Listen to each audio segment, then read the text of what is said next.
आज Doubtnut app download करें। Doubtnut पर अपने सभी गणित, रसायन विज्ञान, भौतिक विज्ञान और जीव विज्ञान के डाउट्स का करो सफाया।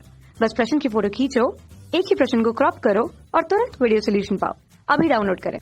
हेलो स्टूडेंट्स, प्रश्न है तंत्रिका आवेग के प्रेषण के दौरान क्रिया विभव से किसकी गति कहाँ को होती है। पहला विकल्प है कोशिका बाह्य तरल से पोटेशियम आयनों का अंतः कोशिकीय तरल में, दूसरा अंतः कोशिकीय तरल से सोडियम आयनों का बाह्य कोशिकीय तरल में, तीसरा अंतः कोशिकीय तरल से पोटेशियम आयनों का बाह्य कोशिकीय तरल में और चौथा है कोशिका बाह्य तरल से सोडियम आयनों का अंतः कोशिकीय तरल में।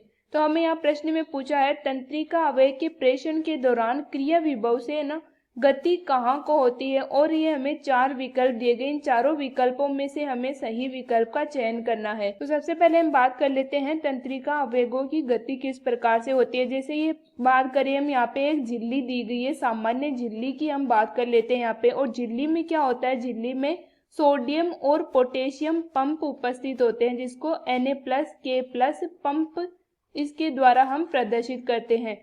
तो ये सोडियम और पोटेशियम पंप उपस्थित होते हैं और इनके उपस्थित होने के कारण झिल्ली जो है ये झिल्ली के बाहर का आवरण वातावरण हम कह सकते हैं और ये झिल्ली के अंदर की स्थिति हम देखेंगे। तो ये क्या होगा, यहाँ पे झिल्ली जो है ये झिल्ली ये कोशिका के अंदर का आवरण है, कोशिका के अंदर का आवरण है और ये यहाँ पे झिल्ली है मध्य में।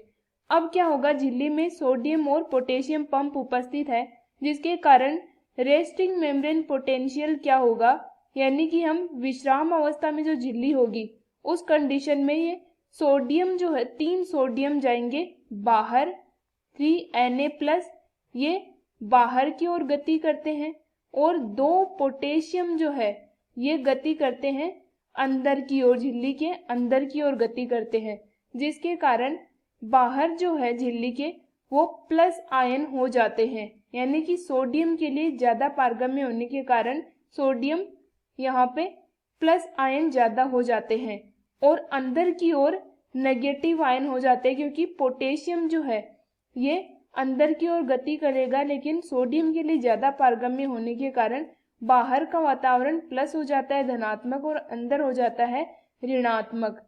अब उसके बाद की कंडीशन क्या होगी, उसके बाद में यहाँ ये झिल्ली जो है इस प्रकार से ये झिल्ली जो है इसको विभव मिलने के कारण यहाँ से ये सोडियम आयन जो है Na+ ये अंदर की ओर गति करना शुरू कर देते हैं और अंदर की ओर गति शुरू करने के कारण अंदर का जो वातावरण है उसमें धनात्मक आयन ज्यादा हो जाते हैं और इस प्रकार से यहाँ पे धनात्मक आयन हो जाते हैं और इनका संचरण होता है इस प्रकार से यहाँ पे। तो पहले यहाँ धनात्मक आयन ज्यादा होंगे अंदर की ओर और धीरे धीरे आगे की ओर भी धनात्मक आयन बढ़ते जाएंगे, तो ये कंडीशन पाई जाएगी। और सोडियम आयन की पारगम्यता अधिक होने के बाद में पोटेशियम आयन के लिए पारगम्य होगी झिल्ली, तो ये कंडीशन पाई जाती है। पहले विकल्प में दिया गया है कोशिका बाह्य तरल से पोटेशियम आयनों का अंतः कोशिकीय तरल में, तो ये विकल्प यहाँ पे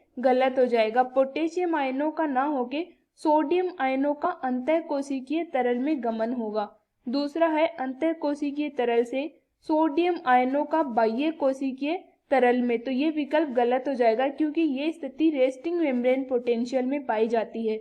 तीसरा है अंतः कोशिकीय तरल से पोटेशियम आयनों का बाह्य कोशिकीय तरल में, तो ये स्थिति भी यहाँ पे गलत हो जाएगी कि पहले सोडियम आयनों के लिए इसका पारगमन होगा उसके बाद में पोटेशियम के लिए होगा। चौथा है कोशिका बाह्य तरल से सोडियम आयनों का अंतः कोशिकीय तरल में, तो ये विकल्प यहाँ पे सही हो जाएगा। पहले सोडियम आयनों का अंतः कोशिकीय तरल में गमन होगा, तो इस प्रकार से यहाँ पे हमारा जो सही उत्तर है वो आएगा विकल्प नंबर 4।